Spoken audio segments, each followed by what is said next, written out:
My name is Dane Hunter. I was the captain of Paola Uno, part of the Global Sumud Flotilla. We were on the sea for approximately 3 weeks and incarcerated for a week.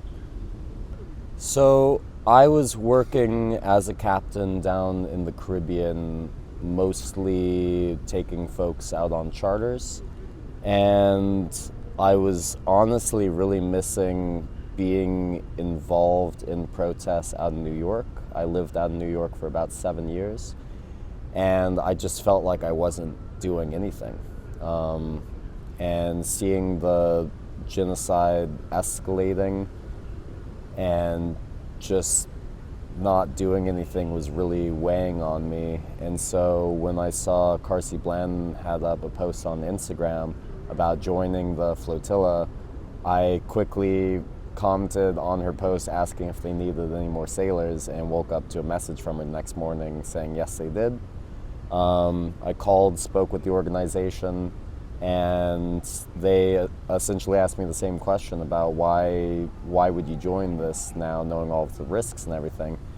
And I told them that I didn't really feel it was a choice, knowing that I had the skill set that they were needing and that they had space for me. I had to do it. I had to go join. So we understood that this flotilla would be applying a new pressure to the Zionist entity, largely based on the threats that they were giving us. Very early on, we had intel letting us know that they were going to be treating us more violently.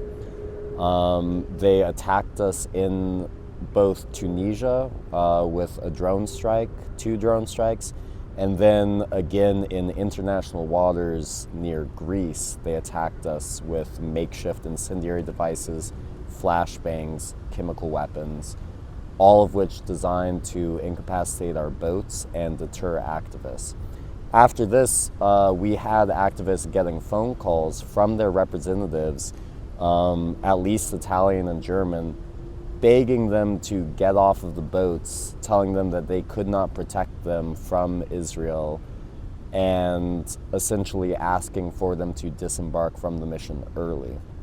The Italian naval ship, which was sent with us, originally, told that they were for us, then at the last minute offered to take everybody home aboard their ship. It was just another ploy to try and get us to stop before we got to their red line.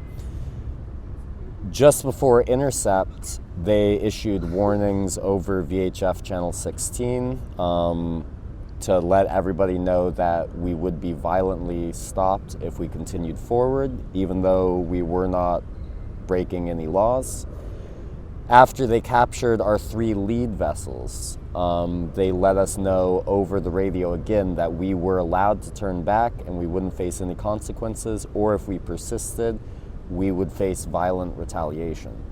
All of these tactics informed us that we were doing the right thing, we were going the right direction, and that they could not physically hold all of us, which is exactly what we saw.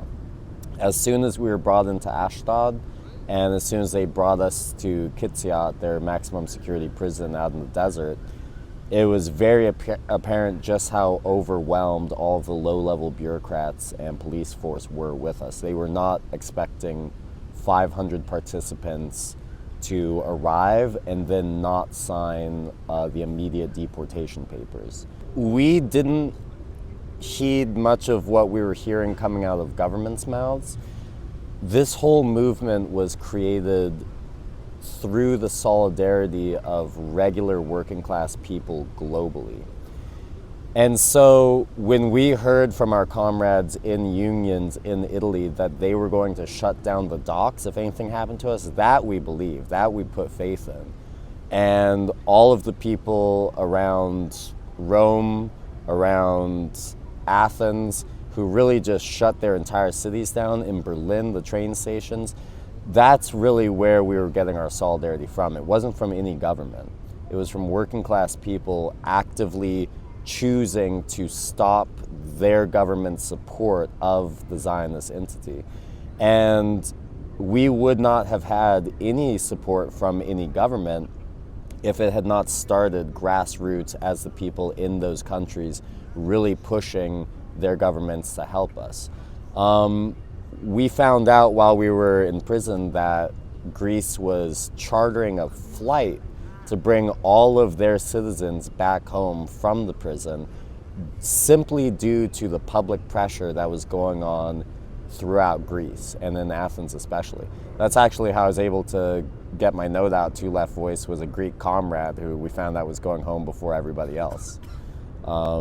It was reassuring anytime we would hear from comrades who were actively in the streets. We weren't trusting any kind of mainstream outlets. It was just coming from word of mouth, activists knowing activists who were telling us what their plans were, the pinch points in Italy where they were going to be stopping Israeli ships from being able to leave with more munitions. All of that was the solidarity that built this mission and that we were relying on while we were going further into the danger. So interception we had trained for it fairly extensively.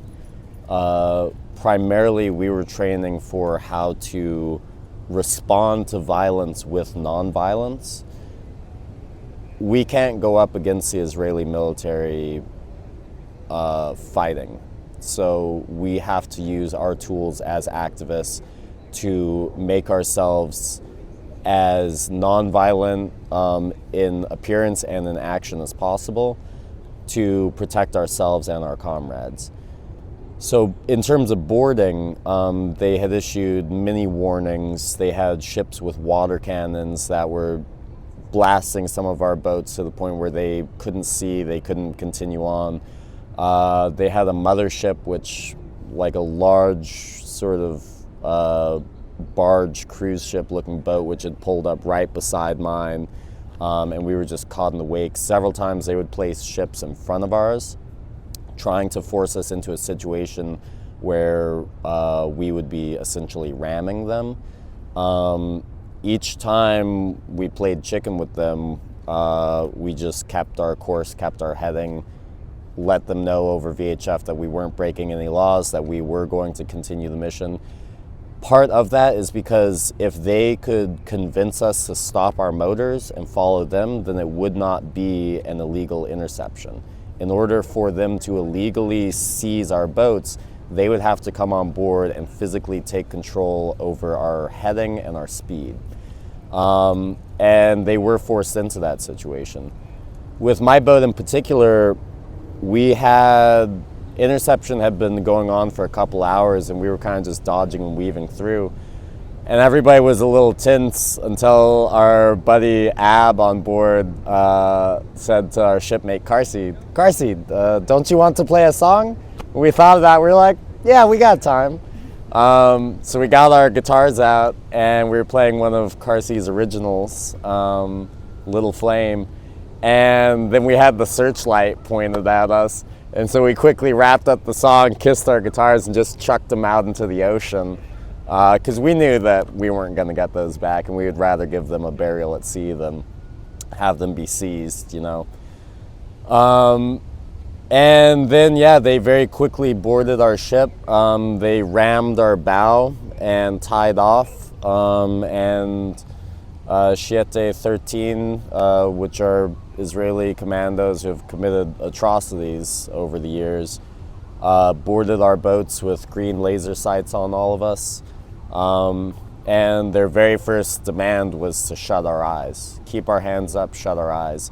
And then we heard them methodically moving around the boat, tearing off the Starlink, tearing off the cameras. They asked us if there were any other recording devices. We responded no. And their very next question was, who is the captain? And when they didn't get a response, they asked more forcefully, who is the captain? And then they demanded that if you are not the captain, put your hands down. We all have our eyes closed, and so I just hear them walk up behind me. And then once more, the soldier says, if you are not the captain, put your hands down. And that's when I knew my crew wasn't gonna let me go. And then a few of us must have been smiling because he asked if we thought that was funny, and then all of the commandos started cocking their weapons, and then we very quickly lost those smiles. I remember waking up the next morning, having fallen asleep, hands up, eyes closed, and they shuffled us all down into the salon, and then sailed past Gaza, where we could see smoke and we could hear bombs. And they brought us directly into Ashdod, where they were lining up all of the other boats. And it had taken them well over night. It was well into the next morning that they finally intercepted our last boat, who made it roughly 26 miles off of Gaza.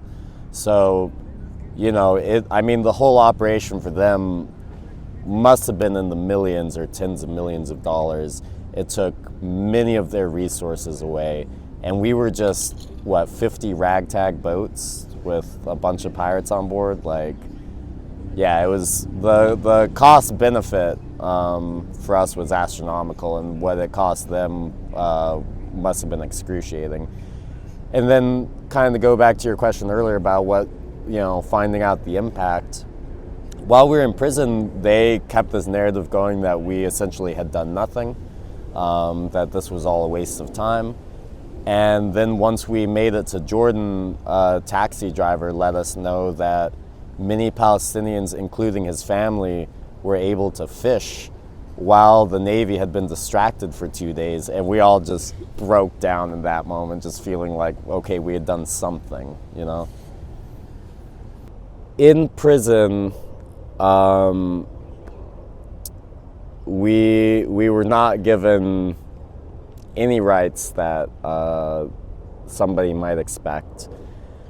And when we were finally allowed as Americans to go see our consulate, they were as far from helpful as you can imagine.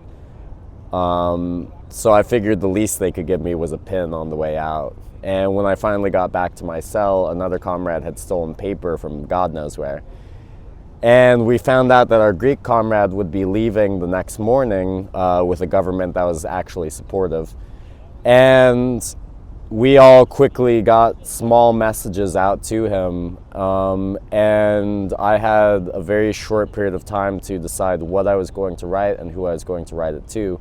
I felt it necessary to describe briefly what the conditions were that we were facing. And I had to decide which comrades I would trust to get that message out. While I was in New York, I had met up with Left Voice back in probably 2020. And I feel like in these movements, trust is everything. And if you are able to trust, especially an outlet, to not only deliver your message, but to deliver it in the right way, that speaks far more than, if you can maybe get it out to just more eyeballs without that actual call to action being behind it. And I know Left Voice as a group where they will have that call to action, and many of the people who are a part of it and who follow Left Voice do so because they want to see what they can do practically. And we needed people in the streets in order to bring us home. I can guarantee you we still would be there if it were just up to our governments. It's the people in the countries that brought all of us back home. So I feel going forwards, we have to keep our attention on Palestine. We cannot trust any of the narratives coming out of the supposed peace deal. And I think now more than ever, we really have to be questioning the narratives which are being put forward to us. We need to ask, when will Israel put their weapons down? Anything that threatens this peace deal, I think, needs to be viewed with a lot of scrutiny. And I feel like now is a very good time to look at the history of this genocide and to really sort of understand where all of these tensions have come from. I do hope that we have a moment of peace through these talks, but in terms of a lasting peace, I mean, we have to remember that what the Zionists are going for is genocide. They're trying to eliminate a people, and they're trying to claim all of the land there as their own. And so there's no real middle ground for that.